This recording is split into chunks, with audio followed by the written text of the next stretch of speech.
Take me home, I wanna know if you're down, ready to go. Wanna fly away with you, float away, fly away. Ladies and gentlemen, welcome to the Roadshow. I am Jacob Rhodes, and in front of me today, I have a wild guest. I didn't think that was going to happen, but finally happened. You know, one of those things that we just kept putting off because things happen in life. You know, busy people, man.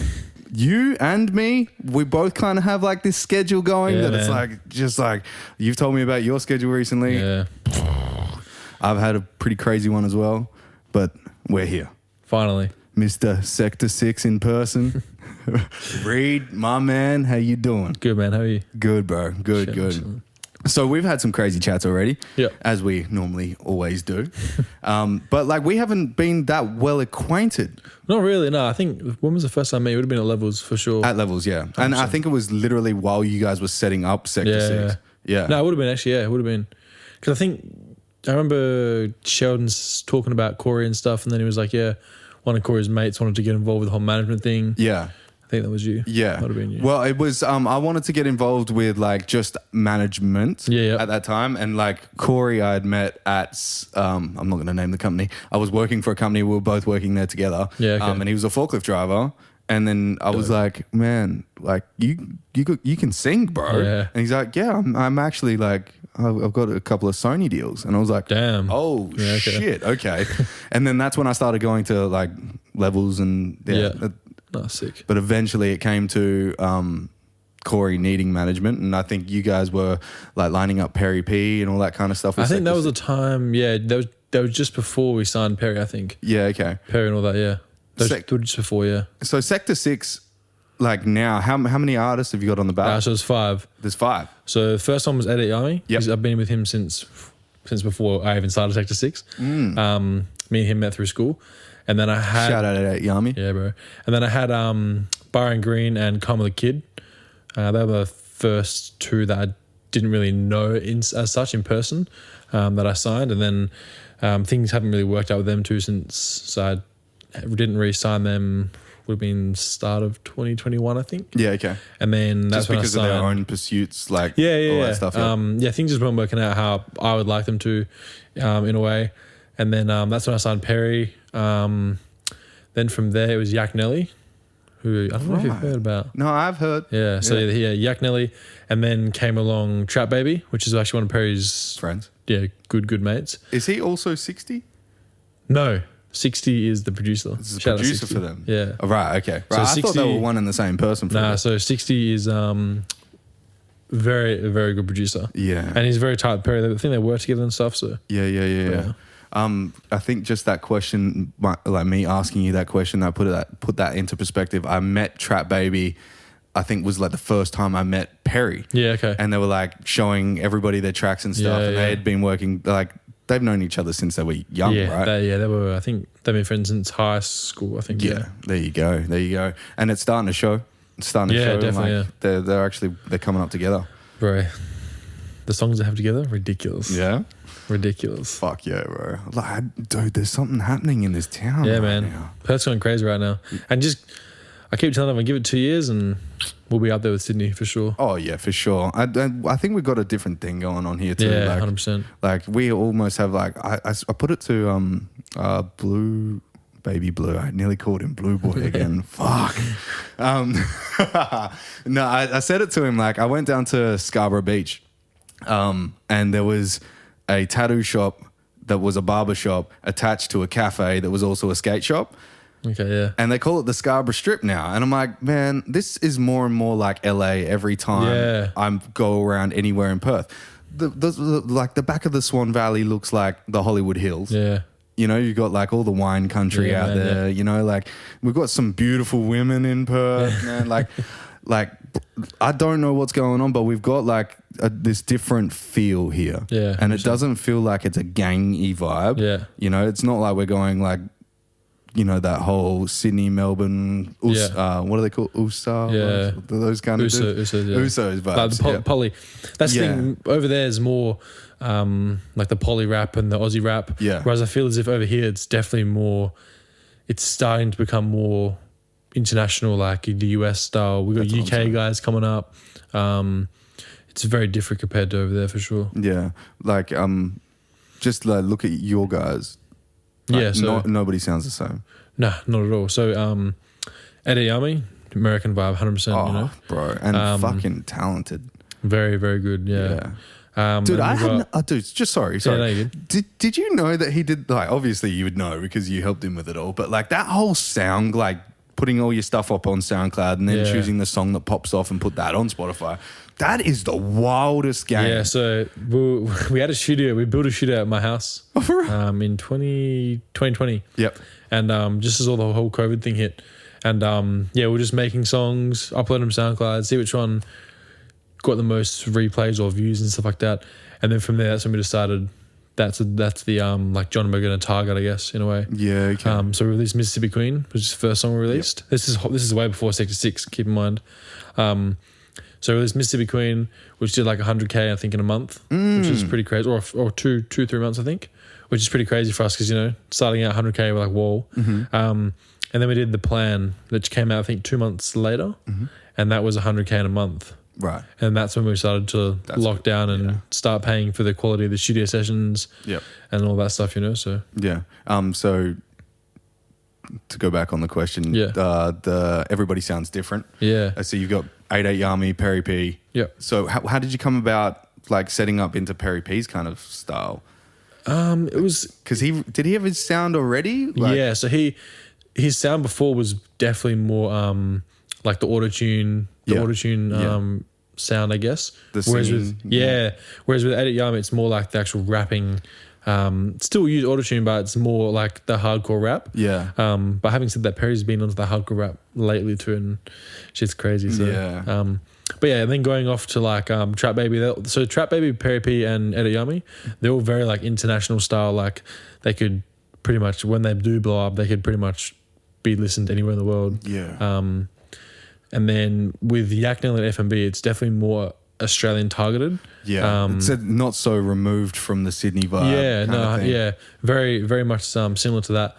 But still, they could make waves across the globe for sure. Yeah, so FMB is For My Brothers. That's the one, yeah. Oh my days, man. Like, so I think they've been doing music since 2015. I think established 2015.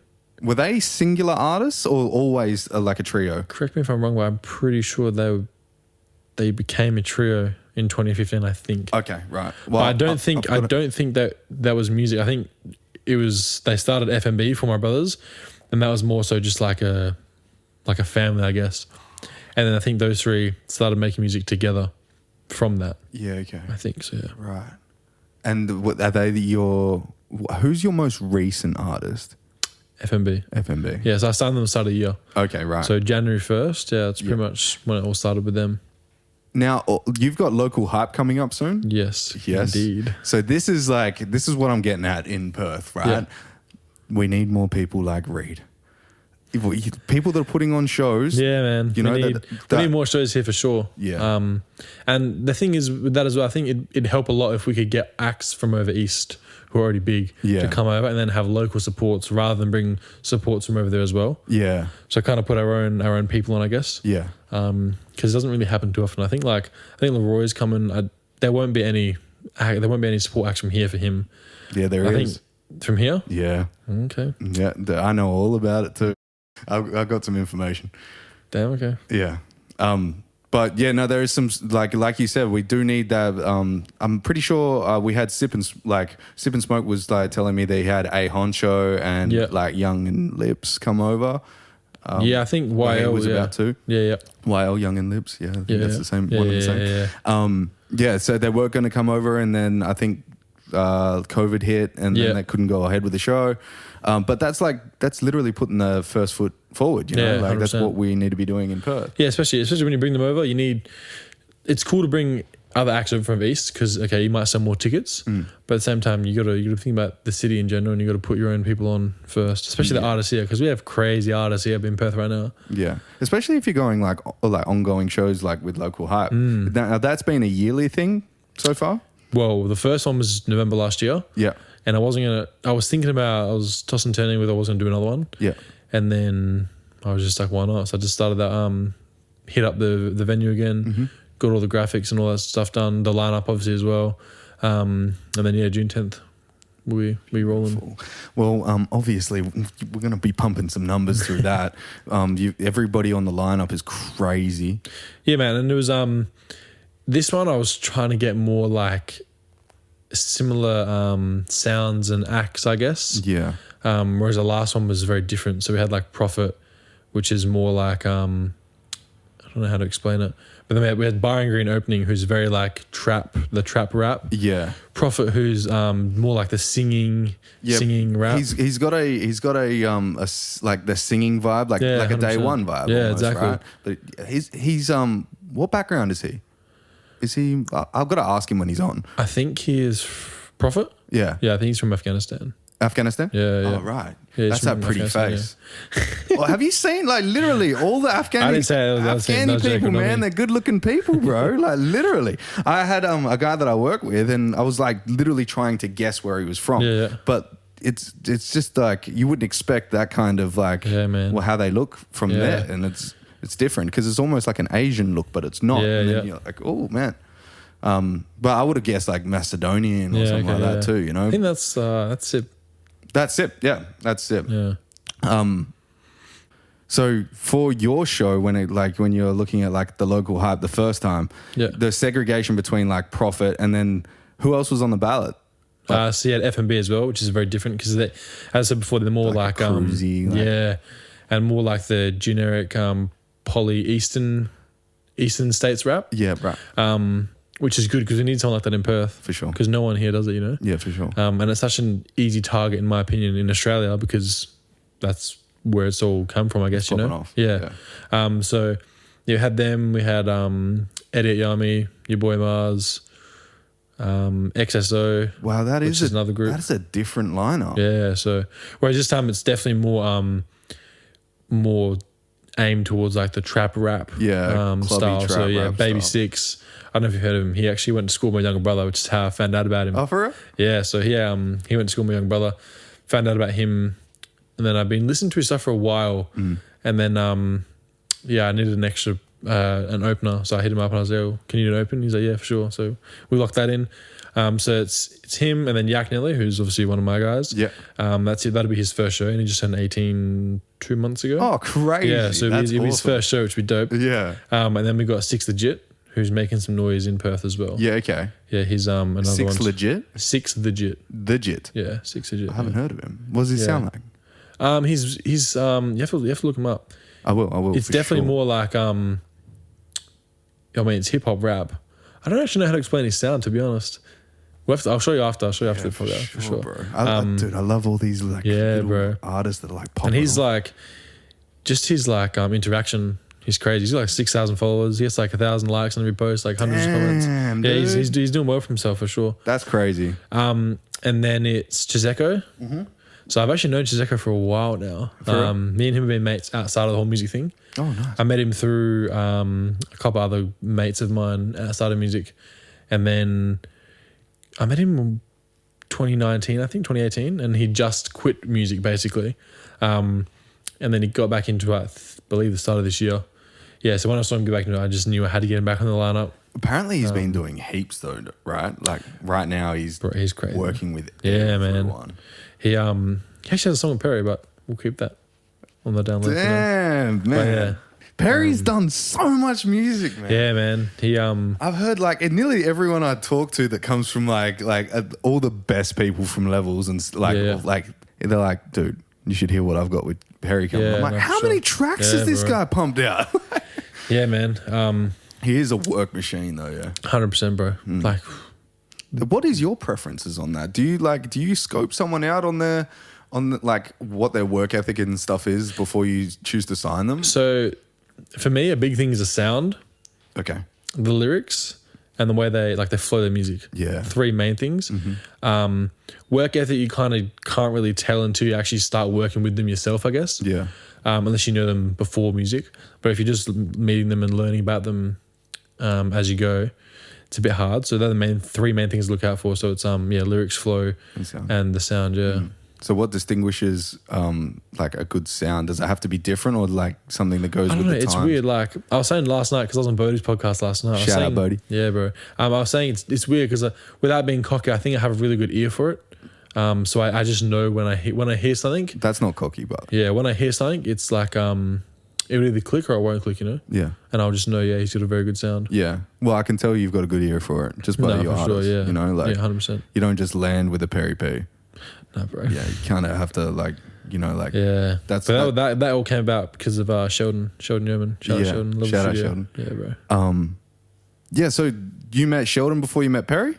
Yeah, man. I've known Sheldon probably a year before. Oh, right. Yeah, so that's because we were doing all the army stuff through levels with Sheldon. Right. Yeah, so Sheldon was actually in the US when I started going to levels. Yeah. I was going with Ross, Prod by Rock. Okay, Yeah, right, from 156. Yeah, Yep. So I was going there with him, and then he was telling me all about Sheldon. And then when Sheldon came back, we locked in our first studio session with the army. Yeah. And the quality was just that good. We just kept going back where we had to, you know? Sure. So, yeah. Like I praise that studio so much for the amount of work that he's done Best in Perth. shit in Perth. I learned all my studio work there. Like exactly. He didn't have to teach me any of it. Yeah. But he did. You know, it's just I guess a testament to the kind of person that he is. 100%. And like that artist that he has too, Kenny. Kenny. Yeah. Dude, as if like you're not singing in English and you're popping off that bad, like that in much. Australia. In Australia, it's crazy. Yeah, Bhutan's biggest pop star in Australia, and it's crazy. That's your business partner. Yeah, with Sector 6, yeah. Yeah, so me and Sheldon started Sector 6. Well, I think I just had started it, but not officially. So I had the ideas going, and then I hit up Sheldon because I knew he was kind of getting out of creating music himself. Yeah. And then I hit him up with the idea, and he was like, "Yeah, cool, let's do it." So then we officially did it all. Got some artists under our belt, started work with them, and then yeah. So what's your background in music? Has it always been management and just like? Nah. So I to be honest, up to 2018, before I graduated school, I used to hate Australian hip hop music. Never used to listen to it at all. I'd always be the American, and I'd always be like the trap, like the Lil Durks, Lil Baby, all that type of vibe. And then I met Ed at Yummy through school, and then it was towards the end of year 12 when we graduated, where I heard one of his songs, and then I actually can't remember how it all came about, but anyway, I helped him with all the SoundCloud stuff, as I said before, like putting all the songs up, pick and choosing to see which genre or which vibes are best. And then we released Mississippi Queen, which is the first one, and then The Plan came along, and that's when I started to probably take it all seriously, create the brand itself, Sector 6. Because I mean, I've been talking about wanting to do shows before Sector 6 was even around. Oh wow! Like I remember speaking to Ross, and me and Ross were like wanting to do like a festival, like shows and stuff. That's still the end, like the main goal for me. I want to be like running my own festivals within Australia. Right. Something like Listen Out, I guess, where you can bring big acts over. Yes. But the other thing would be for me is to put local artists on as well. Yeah. Okay. Which I guess Listen Out already do in a way. Yeah. But it'd be good to pick and choose the artists that I'd want to see on there, you know? Yeah. That's the main goal, I guess, in the end. So in the process of getting with that goal in mind, where are you sitting now? Is it like everything that you're making off your shows and stuff is reinvestment? So 100%. Yeah. So ideally, the next show I do, I want to have a act from over East. Oh, nice. In-state act. Yeah. And then probably 2 or 3 shows after that, I want to try to get a big international act over. Oh, wow. Okay. So that's the main focus for now. It's a bit hard, obviously, because COVID, but now everything's eased off, I think, for now, hopefully. Yeah. Until McGowan does something else. But, fingers crossed he doesn't. Yeah, man. Jeez. But yeah, that's the main goal, I guess. Definitely the next show I do, I definitely want to have an interstate act over. Yeah. 100%. Have you got anyone in mind? I have a few people, yeah. Yeah. Have you hit anyone up? Well, I spoke to a few guys like 2 years ago. Yeah. I spoke to Hef's booking agent, Triple One's booking agent. Hooligan Hefs? Yeah, Hooligan Hef's, yeah. Nice. Triple One's Hooligan. booking agent and someone else as well. I can't remember who it was. I think it might have been Day One at the time. Yeah, okay. He's booking agent, but who brought him over? Or did he come over? He came over on a tour. On a tour, Yeah, right. he had his Oz tour, yeah. Because did any of your guys play his show?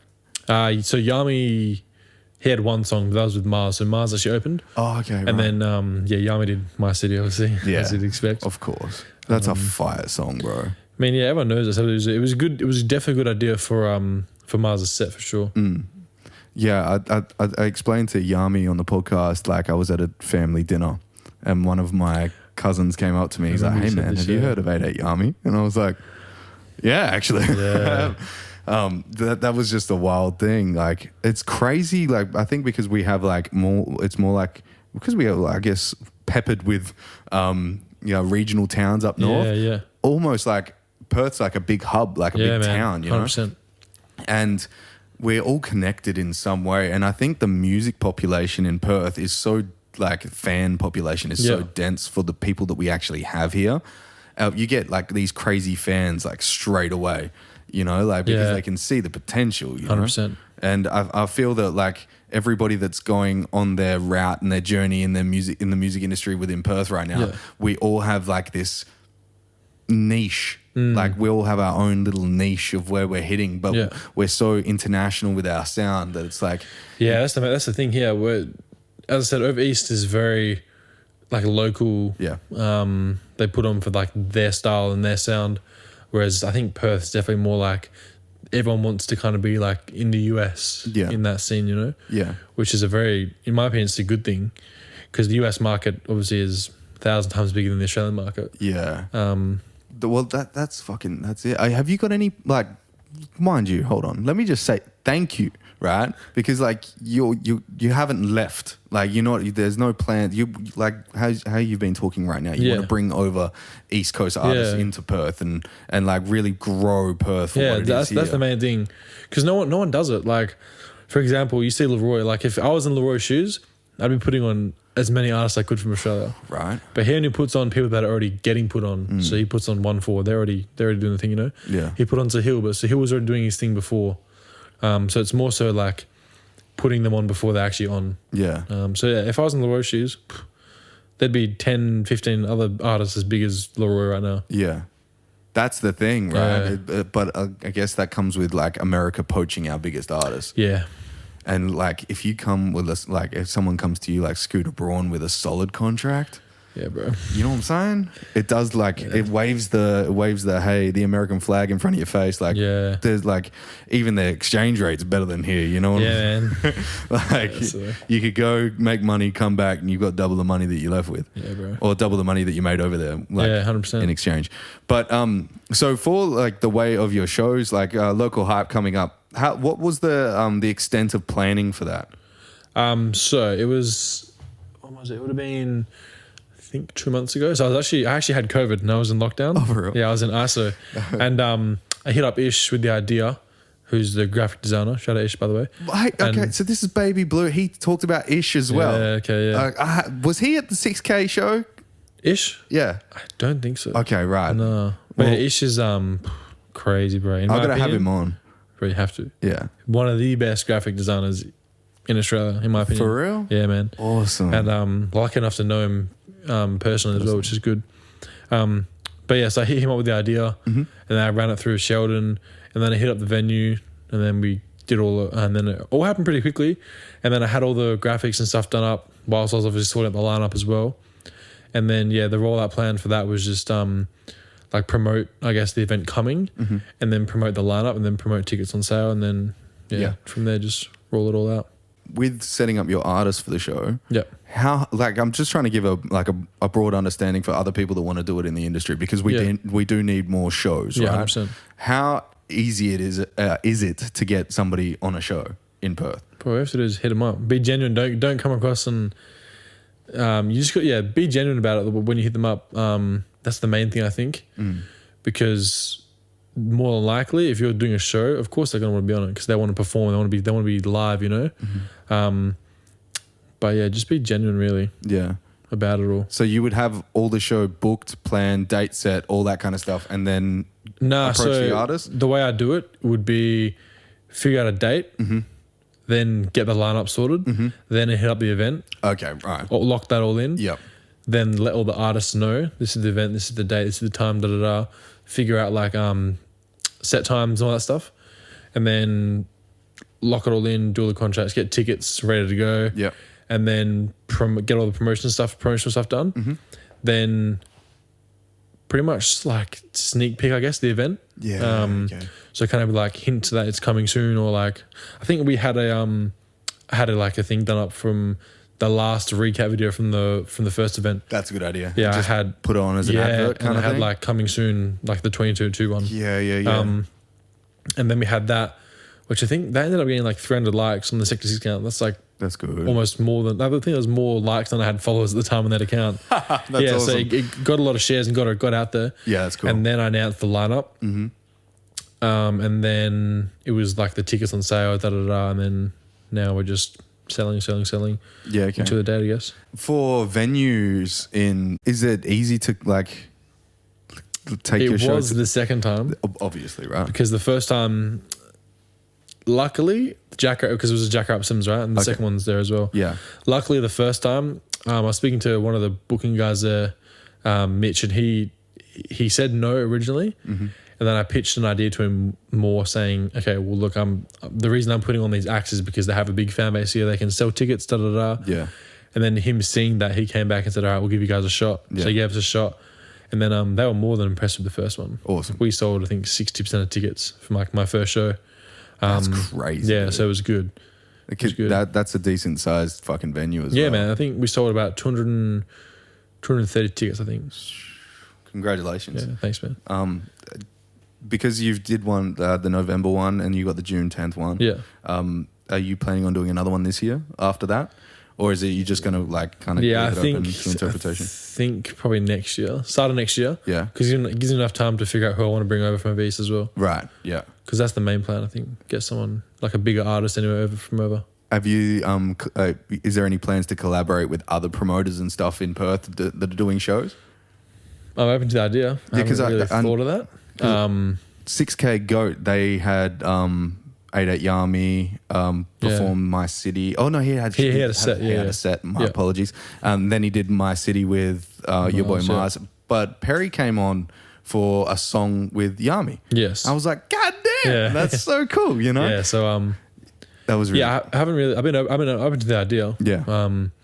But I do like doing things myself, I guess. Of course. Because then I get the full input of like how I want it to run. Full control. Because in my head, I've already got everything planned out and sorted out in my head. Yeah. Well, you're a visionary. Yeah, 100%. Yeah.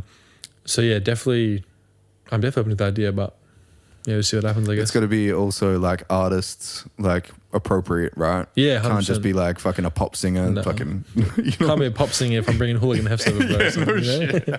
Like that would be fire though, you know, like on a club dance track or something. That guy went crazy on EDM. Yeah, man. How like what are your plans though? Like, so you've got like this idea for like the festivals and stuff in mind. You've got you want to bring over East Coast artists.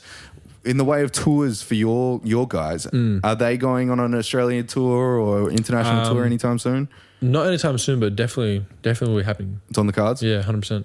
And the thing with that is creating my own platform here will help when I do go to set up their tours for them, I guess. Yeah. Obviously you probably need a booking agent to do that, or you need to at least know all the venues you want to go to. Yeah. But yeah, it's definitely on the cards. Oh, that's awesome. Next year for sure we'll have probably a few of the boys probably going around Australia. That's dope, man.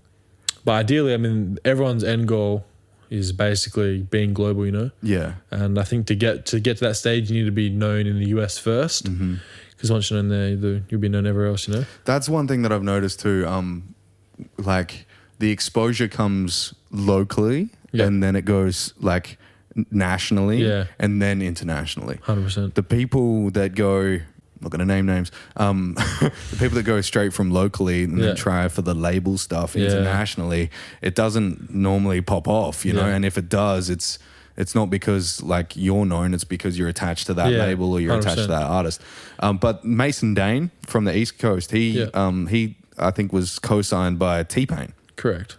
Yeah. And like he like went over to LA, or I think that was LA, could have been. Yeah, I think he started in Atlanta, which is where T-Pain's from. Yeah, okay, right. And I think he went to LA for like, I think it was I can't remember. I think he was there for like 10 days in the US in total. I'm not sure how many days. Yeah. Each, but. Nonetheless, but he came back and then did an Australian tour. That's what I was getting Yeah, at. yeah. You know, like he went nationally, like he got co-signed internationally, which is crazy. But then he was like, okay, where am I now? Yeah, 100%. You know, because I believe he was supposed to do.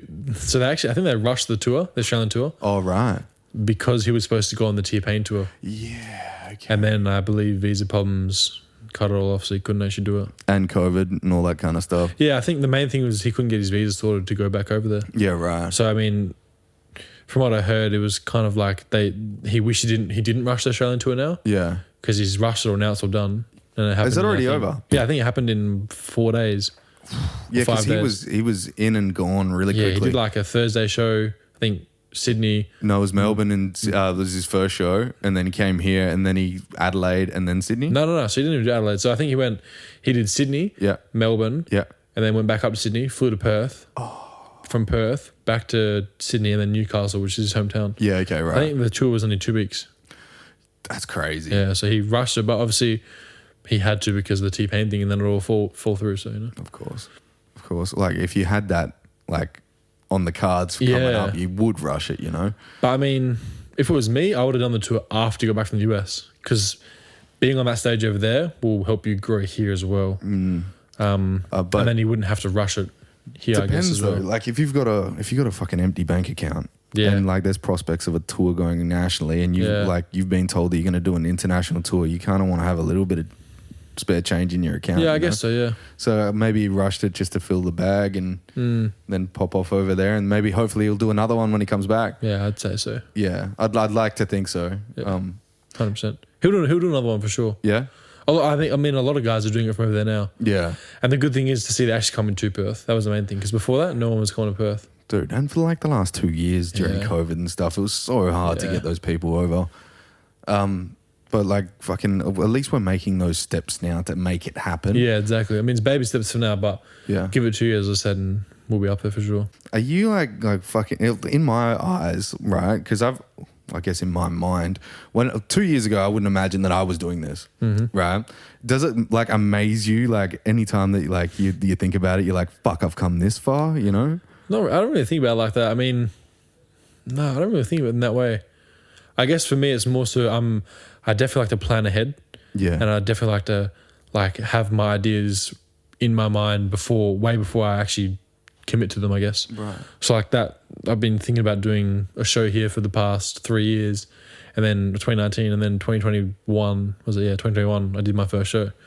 So I definitely plan it in my head first and get the idea, and then just takes time, you know. You can't rush everything like that, I guess. Yeah, that's actually a really good point, man. Yeah, because I feel like I rushed things. Yeah, 100%. That's the last thing I'll do, rush things, you know. So I'm not going to force anything. Yeah. As much as I want to do it like tomorrow, I'll just hold off and just plan it all out properly, get it done how I want it to be done. Have you noticed like from when you started to like where you are now, like your planning and organization, all that kind of stuff is like it's definitely improved, for sure. Yeah, 100%. Yeah. Because I used to be fucking terrible. Yeah, no, it's definitely improved. I think working as well, like the job I do, it's like attention to detail, all that stuff has also helped that as well. Yeah. What do you do? I work at Foot Locker. Oh, do you actually? Yeah. Well, that's awesome for networking and like just 100%. being able to talk to people, you know? Yeah. Because like you can have like an old lady come in buying shoes for her son or something for his birthday, or you could have like a rapper coming in. Yeah, exactly. You know what I'm saying? We used to all the rappers come through when I was in the city. Like 2018, I remember we had like Bad Baby come through. Oh shit! We actually had Juice WRLD and the Roy pull through. What? One time. Yeah. But holy fuck! I wasn't working, and one of the girls upstairs is like literally she's obsessed with Juice WRLD, as you would be. And no one even noticed him on the floor. He walked in to went to the back of the store, which is about 20-30 meters. Walked back out. No one noticed him. And then, nobody said, "Hey, can I help you with something?" Well, they did. They offered to serve him, but nothing. They didn't notice it was Juice WRLD. No. Whoa. Yeah, man. I fucking when Black came over. Oh yeah. Last time he was over, there was a dude that this is like the opposite, right? Yeah. Somebody noticed him at the front of Macca's, and he had like a bag of Macca's, and he was this kid come up to him. He's like, "Hey, can I have a photo?" And he was like, "Fuck off!" Oh damn! Like in his face, and then like proceeded to go on Instagram, and he was like, "Look, if you motherfuckers think you can get a photo and all that shit, like Yeah, he's putting himself out there, you know, like, don't be a dick about it, bro. Don't be a dick about it, if you're standing on the corner of a McDonald's store, of course people are going to come and ask for a photo if you're a celebrity. Shit. You're black, bro. Yeah, you know, bro. he's one of the biggest artists in the world. Yeah. I've fucking most recently I've been calling him Six Lack, and everyone's like, don't do that. I mean, yeah, I don't even know what to call him. I just used to know him as Six Lack. Yeah. I don't really know him as Black, I guess. Yeah. There's so many of those recently that I've been like, do I incorporate that as a letter because it's a number? Bro. Yeah. But that's cool. I guess we're changing, right? Yeah, 100%. Dude, this has been a fucking awesome conversation. No, I actually have one more question. When you started out, right? Yeah. What was like the thing that you saw in Yami? Like, cause His sound as well. His sound definitely. Yeah. Because it was so different from when because I never obviously listened to the whole Australian hip hop. Yeah. I always just pictured it as like Cursor 360, that type of, you know, the Aussie hip hop. Mm-hmm. I never actually realized there was rappers with that sound here. Yeah. Because his sound is very similar to like the sound that I already listened to before. The American sound. Yeah, the American like rap trap style. Yeah. I guess. And yeah, when I first heard, I think it was his song Too Long. That's when I was like, damn, this guy's got a crazy sound. Yeah. And then yeah, from there we locked in the studio, and that's when I really like knew, damn. And then ever since then I've just been on the lookout for new artists to listen to, I guess, work with and stuff like that. In the studio, how influenced, how do I explain this or say this properly? How much influence do you have on the artist? Is it like, hey, try it like this kind of way? Yeah, 100%. I always tell them how it is. Yeah. I'm never going to sugarcoat it or be like, I'm never going to say, oh, I like it if I don't, because then they might release it and it might be shit. Yeah, exactly. Yeah. So I'm always going to tell them how it is. If it's a good song, I'll tell them a very good song. If it's a shit song, I'll be like, I don't fuck with it. Yeah. Well, the reason as to why I asked is because, like, obviously you've got a good taste in music. Yeah, 100%. If you've got the artists that you've got, and you're putting out the sounds that you've obviously accumulated over the years. That's one thing that I really struggled with when it was like telling an artist, like, because it's their art, you know? Yeah, I mean, but at the end of the day, if they respect you, they're going to take your advice as well. Yeah. And they'll listen to you as well, I guess. But if at the end of the day, I always say the final decision's up to you. I'm just telling you how I see or how I feel how it could be better in a way. Yeah, so there's like almost like an empathy to the artist's artwork, but you're like, hey, this is a business too, so we've got to have the best product. Yeah, 100%. Dude, that's a really insightful way to think about it. Because like, I guess like me being a manager, most of the people that I manage, I also do the like producing and stuff like that. Yeah, of course, yeah. So it's like, as a producer, you can't tell an artist that's singing over a beat like, hey, you should do it like this. But like, it's so much better being a manager to be able to do that while you're sitting in the room with a producer as well. 100%. So that kind of like, that split between a manager and a producer is probably worth it. Yeah, 100%. And even Sheldon, like me and Sheldon I'm always in the room when they're recording most times. If I can't make it, then I'm obviously not there. But me and Sheldon I always say to Sheldon, do you think you should do it this way? And then Sheldon goes, yeah, try it. And then he clicks a button and I'll be like, yo, try it this way. And then see how it goes. Sometimes they might be like, nah, I prefer it my way. Sometimes be like, damn, okay, that actually worked. It's better. Yeah. So, yeah. So having someone that can adapt. Yeah, 100%. And most of the guys, I'm always 100% with, like 100 with all the guys I work with. Yeah. So like sometimes I say, okay, well, the mix isn't that good. Maybe we should reconsider getting it done somewhere elsewhere. The master isn't good. Get it done elsewhere. Maybe change the lyrics a little bit. And they'll always take the advice. They might not always use it, but they'll definitely listen. That's cool. That means they respect you. Yeah, exactly. For sure. And then that you need that mutual respect. 100%. Yeah. I think, if you respect them, they're going to respect you back. So yeah, that's 100%. I think that goes with everything too, right? Yeah. Like even, when you're booking shows and stuff like that, that's always fun, you know? Yeah. But as I said, honestly, the biggest thing is you just have to be genuine. You can't, even when you approach someone, let's say you approach someone for a feature or something, just be genuine. Don't come across as if you're trying to get something out of them, because it's never going to work. Just be genuine and be the person you are, I guess, and then things will just fall into place. That's awesome. Good advice. Yeah. Very good advice. Reid, this has been fucking awesome. Thanks for having me, bro. You've got Local Hype coming up June 10th. We'll add the link in the description. For sure. And man, fucking congratulations for everything you've done. Thanks, and man. Appreciate best of it. luck with everything that's coming up. Thank you. Ladies and gentlemen, have a good night. Peace. Take me home. home, I wanna know if you're